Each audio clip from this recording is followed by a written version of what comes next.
Hello friends, स्वागत करते हैं हम आप सभी का ऑनलाइन एजुकेशन एकेडमी में। तो आज हम जानेंगे क्लास 10 मैथ के प्रीवियस ईयर सैंपल पेपर के क्वेश्चन के बारे में, और उन क्वेश्चन के बारे में जानेंगे जो हर साल पूछे जाते हैं। ये सिर्फ 2019-2020 का क्वेश्चन नहीं है, ये हर साल ये क्वेश्चन पूछे जाते हैं, सिर्फ नंबर चेंज हो जाते हैं। तो ऐसे क्वेश्चन हमने चूज किया है और सिर्फ आप ही लोग के लिए बनाया है। तो आइए देखते हैं ये इस क्वेश्चन को, लेकिन इससे पहले जान लेते हैं कि हम आज जो मैथ का सैंपल पेपर बनाने वाले हैं इसको 3 पार्ट में बनाएंगे। पहला पार्ट होगा हमारा 1-1 नंबर वाला, दूसरा पार्ट होगा 2 नंबर, और थर्ड पार्ट में 3 और 4 नंबर और 5 नंबर कवर करेंगे। तो सबसे पहले स्टार्ट करते हैं ये पहला क्वेश्चन। तो पहला क्वेश्चन है, on dividing a polynomial px by x² - 4 quotient and remainder are found to be x and 3 रिस्पेक्टिवली, द पोलिनोमियल px इज। तो हमको सिर्फ px निकालना है। तो इसका शॉर्ट ट्रिक हम 30 सेकंड में इस क्वेश्चन को कैसे करेंगे ये देखते हैं। तो px आपको निकालना है, तो px कैसे निकालेंगे? आपने 100 बार क्वेश्चन पढ़ा है इसको, कि आपको पता है divisor into quotient plus remainder हमारा फॉर्मूला आपको पता है। तो कुछ नहीं करना, सिर्फ डिवीजर इनटू कोसेंट और प्लस रिमाइंडर कर देना है। तो अब देखो डिवीजर क्या है, यहाँ पे डिवीजर हमारा x² - 4 है, कोसेंट x है और रिमाइंडर 3 है। तो क्या करेंगे, x² - 4 इंटू x से मल्टीप्लाई करेंगे प्लस 3। तो इसको सॉल्व करेंगे तो आएगा, x से मल्टीप्लाई करेंगे तो हो जाएगा x³ - 4x + 3। तो हम देख लेंगे हमारा px क्या आ गया हमारा। तो हम देख सकते हैं px हमारा क्या आ गया, x³ - 4x + 3। तो कौन सा ऑप्शन है? तो ऑप्शन नंबर बी सही है। नेक्स्ट क्वेश्चन है, in figure 1 ABC is an isosceles triangle right angled at C therefore. तो हमको क्या निकालना है? देखो यहाँ पे ABC है, यहाँ पे ये ABC क्या है, ये फिगर जो है आइसोसेलेस ट्रायंगल है, ये ट्रायंगल। तो आइसोसेलेस ट्रायंगल है तो हम जानते हैं कि आइसोसेलेस ट्रायंगल है तो इसकी ये वाला साइड इक्वल होगा, तो मतलब कि AC = BC हो जाएगा। अब AC = BC होगा, और आपको पता है पाइथागोरस थ्योरम क्या होता है, AB² = AC² + BC² हो जाएगा, BC²। अब यहाँ पे AB² हो गया, तो अब AC = BC है, तो BC की जगह भी AC रख सकते हैं। तो AB² क्या हो जाएगा, AC² + AC²। तो AB² निकल गया हमारा 2AC²। तो ये हमारा प्रूफ हो गया। अब ये कौन सी ऑप्शन है? तो option number A, AB² = 2AC² सही है। नेक्स्ट क्वेश्चन देखेंगे अब हम। तो देखो आप नेक्स्ट क्वेश्चन में क्या दिया है, the centre of circle whose end points of a diameter are -6, 3 and 6, 4 is. अब निकालना क्या है इसमें, सेंटर ऑफ सर्किल। एक सर्किल है, उसका सेंटर वाला मिड पॉइंट निकालना है। अब इंड पॉइंट हमारा दे रखा है -6, 3 और 6, 4। तो कैसे निकालेंगे? इतने आसान तरीके से निकालेंगे। ये आपको पता है x1, ये x2, ये y1 एंड y2। तो मिड पॉइंट निकालने के लिए सबसे आसान तरीका क्या है, फॉर्मूला इसका x1 + y1/2 and x2 + y2/2, यही करना है सिर्फ। तो x1 + y1/2 -6 + 6/2 एंड 3 + 4/2 हो जाएगा। तो -6 + 6 0/2 क्या हो जाएगा, 0, और 4 3 7/2। ये आपका आ गया mid of the centre. Diameter का जो है मिड पॉइंट वो निकल गया आपका। तो ऑप्शन नंबर कौन सा होगा, सी नंबर। तो सी ऑप्शन सही हो जाएगा। तो देखिए इस क्वेश्चन में भी कुछ नहीं था, सिर्फ आपको ये चीज समझना है, फॉर्मूला याद होना चाहिए। सबसे आसान तरीके से आप कर लेंगे। नेक्स्ट क्वेश्चन है, the value of k for which the quadratic equation 2x² + kx + 2 = 0 has equal roots is. अब यहाँ पे इस क्वेश्चन में हमें किसकी वैल्यू निकालनी है, k की वैल्यू निकालनी है, और इक्वल रूट्स दे दिए हैं। तो आपको पता है इक्वल रूट्स दे दिए हैं तो डिस्क्रिमिनेंट क्या हो जाता है, 0 हो जाता है। तो फॉर्मूला क्या लगेगा, फॉर्मूला आपका लग जाएगा b² - 4ac। अब b² - 4ac तो देख लिए, लेकिन इसमें a, b और c क्या है? तो आपने पढ़ा है x² + bx + c। तो a क्या हो गया, a2 हो गया, b क्या हो गया, k हो गया, और c क्या हो गया, 2 हो गया। तो इसके जगह पे रख देंगे तो b² क्या हो जाएगा, k² - 4 into a2 into c क्या है, 2 है। तो क्या हो जाएगा, k² - 16 = 0 हो जाएगा, k² - 16 = 0। तो k = आ जाएगा ±4। तो ये आपका आंसर हो जाएगा। कौन सा ऑप्शन सही है, option number B. Next question है, which of the following is not an AP. अब हमें देखना है कि इस ऑप्शन में, इस 4 ऑप्शन में कौन सा क्वेश्चन, कौन सा ऑप्शन एपी नहीं है। तो सबसे पहले हम ये जान लेते हैं कि एपी निकालते कैसे हैं। तो एपी निकालने का आसान तरीका हम जानते हैं कि कभी भी एपी निकालने के लिए हम अगर इन दोनों के बीच का डिफरेंस और इन दोनों के बीच का डिफरेंस अगर इक्वल आता है तो वो एपी में है। लेकिन क्वेश्चन में यही दे दिया है। हम क्वेश्चन में ज्यादातर स्टूडेंट यही गलती करते हैं, लिखा रहता है इज नॉट एन एपी और जल्दीबाजी में वो एपी वाला टिक लगा के आगे बढ़ जाते हैं, तो 1 नंबर कट जाता है। आसान क्वेश्चन है तो इसलिए सबसे ज्यादा जरूरत है इस क्वेश्चन पे ध्यान देने की। और आसान तरीके से कैसे करेंगे ये भी देखेंगे। तो इन दोनों का डिफरेंस और इन दोनों का डिफरेंस सिर्फ देखना है, हमें कुछ नहीं करना, कोई फॉर्मूला नहीं लगाना। इन दोनों को माइनस करो तो क्या करेंगे, 8 माइनस माइनस क्या होगा 1.2, फिर क्या करेंगे तो इसका इन दोनों का निकालेंगे तो क्या आ जाएगा आपका 2.0, ये 2.0 हो गया। अब इन दोनों को भी माइनस करेंगे तो 8 में से 8 चला जाएगा, क्या बचेगा 2.0। तो ये हमको पता क्या चल गया, देखो यहाँ पे 2.8 माइनस 0.8 क्या आ गया 2.0। तो ये दोनों इक्वल है, तो इसका मतलब क्या है, ये एपी में है।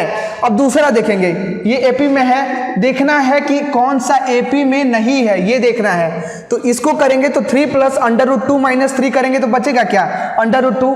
अब इन दोनों को माइनस करेंगे तो क्या बचेगा, 3 में से 3 गया कट जाएगा और 3 √2 माइनस 2 √2, यहाँ भी √2 बचा, यहाँ भी √2। अब देखो यहाँ पे √2 आ गया, ये भी √2, ये दोनों इक्वल हो गया, मतलब ये भी क्या है एपी में है। अब थर्ड वाला देखते हैं, इसमें से इसमें माइनस करेंगे 7 माइनस, क्योंकि बेस ठीक है तो 7 माइनस 4 क्या हो जाएगा 3/3 हो जाएगा।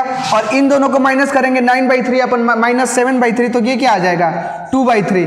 तो यहाँ पे हम देख लिए ये दोनों इक्वल नहीं है, तो यहीं पे हमें पता चल गया कि ये एपी में क्या है, नहीं है। तो ये नॉट एन एपी, तो ऑप्शन नंबर सी सही हो जाएगा। ठीक है, अब देखेंगे नेक्स्ट क्वेश्चन हम। तो नेक्स्ट क्वेश्चन है the pair of linear equation 3x/2 plus 5y/3 equal to 7 and 9x plus 10y equal to 14 is. तो हमको इस क्वेश्चन में क्या बताना है, इन दोनों क्वेश्चन में, इन दोनों इक्वेशन में हमें ये बताना है कि ये कॉन्सिस्टेंट है या इनकॉन्सिस्टेंट है, या नो सोल्यूशन है, वन सोल्यूशन है, या मेनी सोल्यूशन है। हमें सिर्फ इतना बताना है। तो हम कॉन्सिस्टेंट इनकॉन्सिस्टेंट कैसे बताएंगे, अगर हम ये बता दे a1/a2 equal to b1/b2 equal to c1/c2 तो वो कंसिस्टेंट हो जाता है। कैसे निकालेंगे, सबसे पहले तो इस इक्वेशन को हम इस फॉर्म में करेंगे। तो इस फॉर्म में करने के लिए क्या करेंगे, सबसे पहले इन दोनों का एलसीएम लेंगे। एलसीएम कितना आएगा 6, तो आ जाएगा आपका 6 कितना हो जाएगा 9x plus 10y equal to 7, तो हो जाएगा आपका 9x plus 10y equal to 42। अब ये 42 हो गया, ये सेकंड इक्वेशन है आपका, क्या है 9x plus 10y equal to 14। तो अब हमको करना क्या है, अब a1/a2 और b1/b2, तो ये आपका a1 है तो a1/a2 करो और b1/b2 और c1/c2 हो जाएगा। तो 9/9 क्या हो जाएगा, 9/9 करेंगे 1 आएगा, 10/10 करेंगे 1 आएगा, 42/14 करेंगे कितना आ जाएगा 3। तो ये दोनों आपस में तो इक्वल है, लेकिन ये वाला इक्वल नहीं है। तो यही से हमको पता चल गया कि ये पूरा इक्वेशन जो है ये क्या है, कॉन्सिस्टेंट है या इनकॉन्सिस्टेंट। हमने बार बार पढ़ा है कि जब भी ये इक्वल, एक भी इक्वल नहीं होगा तो क्या हो जाएगा इनकॉन्सिस्टेंट। तो इनकॉन्सिस्टेंट हमारा सही हो जाएगा option number B. Next question देखेंगे अब हम। क्वेश्चन देखेंगे अब in figure 1 PQ is tangent.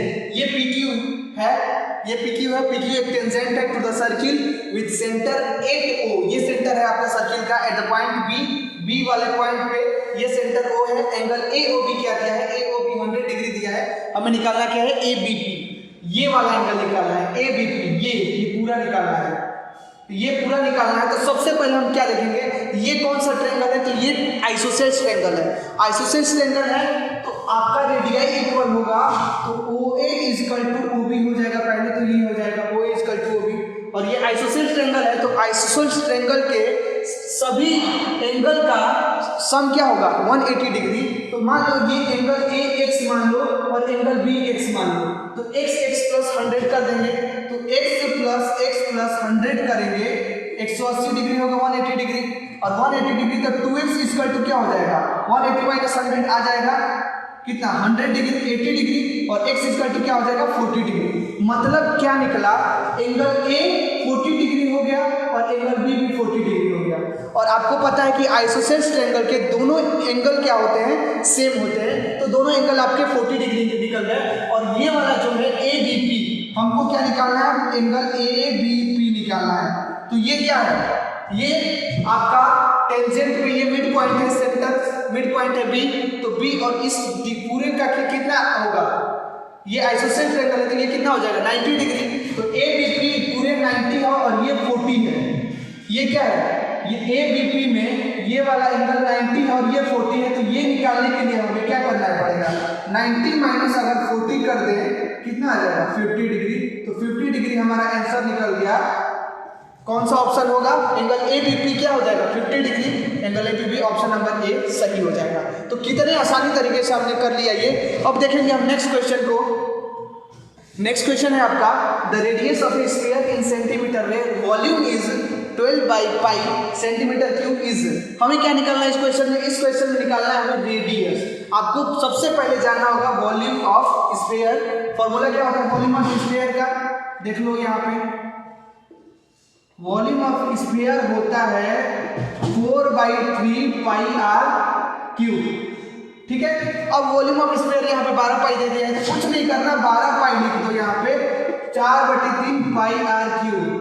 पाई से पाई कट गया, क्या हो जाएगा 4 3 जा 12, r क्यूब इक्वल टू क्या आ गया 9 आ गया।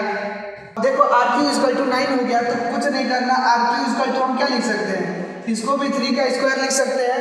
तो r इक्वल टू हो जाएगा 3 के पावर 2/3। तो हमारा आंसर क्या हो गया, r इक्वल टू रेडियस क्या निकला 3 के पावर 2/3। कितने आसानी से हो गया, बस ये फॉर्मूला आपको याद होना चाहिए।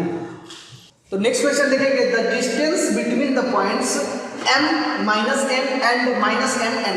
दो पॉइंट दिया है, उन दोनों पॉइंट का डिस्टेंस निकालना है। तो डिस्टेंस निकालने का फॉर्मूला आपको पता है क्या होता है। सबसे पहले तो हम जान लेते हैं डिस्टेंस क्या होता है फॉर्मूला। तो डिस्टेंस का फॉर्मूला, दो पॉइंट का डिस्टेंस निकालने का फॉर्मूला होता है आपका, ये क्या होगा x1 है, ये y1, ये x2 है और ये y2। तो फॉर्मूला होता है x1 माइनस x2 का whole square plus y1 minus y2 का होल स्क्वायर, यही होता है अंडर रूट में।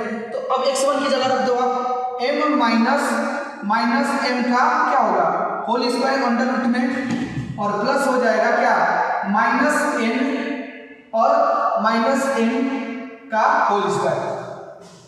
अब इन दोनों को जोड़ोगे क्या हो जाएगा 2m का होल स्क्वायर अंडर रूट में प्लस माइनस क्या हो जाएगा माइनस 2n का होल स्क्वायर अंडर रूट में।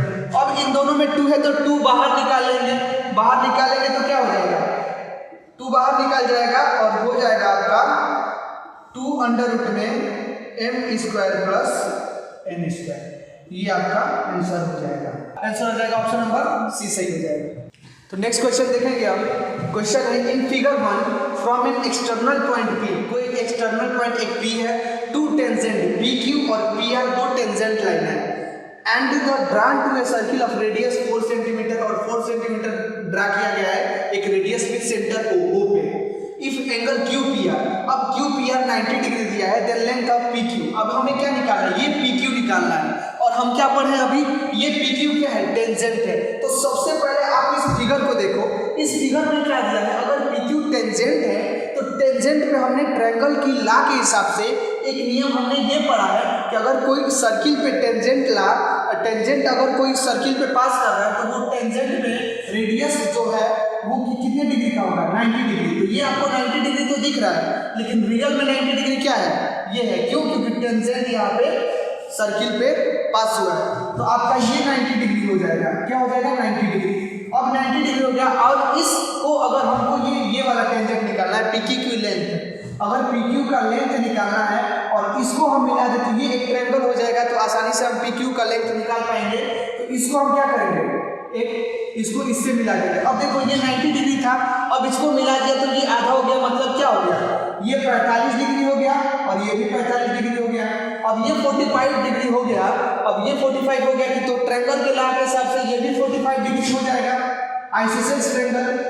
ये 45 डिग्री हो गया, और जब ये 45 डिग्री हो गया तो हम क्या लिख सकते हैं, angle QPO equal to 45 degree, then angle QOP equal to also 45 degree. ये दोनों इक्वल हो जाएगा, ये भी 45 डिग्री हो जाएगा, ये भी 45 डिग्री होगा, और दो एंगल सेम है तो आइसोसेलेस ट्रायंगल है, और आइसोसेलेस ट्रायंगल है तो ये 4 सेंटीमीटर है, ये वाला साइड 4 सेंटीमीटर है, तो ये भी साइड क्या हो जाएगा, अगर क्या है QO 4 सेंटीमीटर है तो PQ भी क्या हो जाएगा 4 सेंटीमीटर, तो आपका PQ का लेंथ कितना निकल गया 4 सेंटीमीटर। ऑप्शन नंबर कौन सा, बी सही हो जाएगा। तो ऐसे ही सारे क्वेश्चन को इजी तरीके से सॉल्व करने के लिए हमारे वीडियोस को सबसे पहले सब्सक्राइब कर दे, और मैं आशा करता हूँ और मैं यकीन दिलाता हूँ आपको कि अगर आपने हमारे सारे वीडियोस, सारे सैंपल पेपर के वीडियोस अगर आपने देख लिया तो मैं गारंटी करता हूँ आपके 90 नंबर से कम मैथ में नहीं आने वाले। तो हमारे साथ बने रहिए।